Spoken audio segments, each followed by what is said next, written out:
Guys, ayun yung mga katambayan ko doon, oh. Di ba? Ang gaganda. Oh, diba? Kasama yung kanilang mga kabiyak. Kabiyak na kabiyak. Kabiyak talaga. O, yan. Nagkasayahan dito sa Mikasa. Yeah. Yan yung mga kids nag-pool.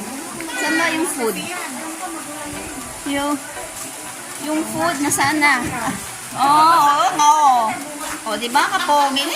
Ano, paano ngayon kapampangan? Kuya, dabo. Gusto yata mag-Miss Universe ni Jonal na gumagana. Oy!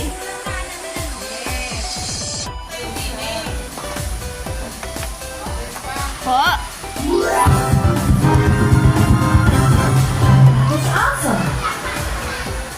That's awesome! Woo! Sinampalungan ni Jonalyn, napakasarap daw. Nawala na yung mga fit.